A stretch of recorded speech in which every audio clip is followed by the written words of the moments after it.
Hey TGZ fam! Today's story is straight out of Hollywood awkward moments. Actress Sara Foster just revealed she once went on a date with George Clooney that she describes as depressing. And it was all set up by her famous friend, Cindy Crawford.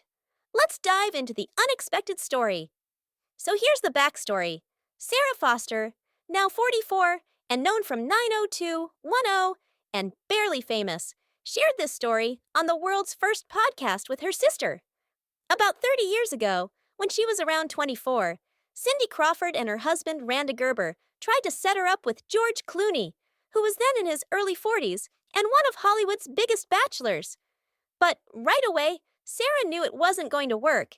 She said the whole date felt blah and such a hard no, even joking that she thought Clooney felt so old compared to her at the time. Sara didn't just find the age gap awkward, she also admitted she was emotionally vulnerable because she had just come out of a tough breakup. On the date, she actually cried about her ex in front of Clooney, making the whole night even more uncomfortable. She joked that Clooney probably thought to himself, "This chick's not okay."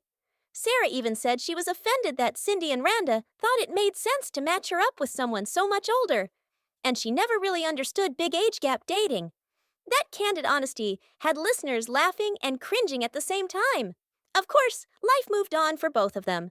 George Clooney went on to marry Amal Clooney in 2014, and they now have twins together, while Sara settled into a long-term relationship with tennis pro Tommy Haas. They were together for nearly 2 decades before splitting in 2024.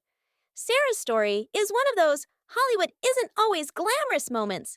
Even a legend like Clooney can make for a less than memorable date under the right or wrong circumstances.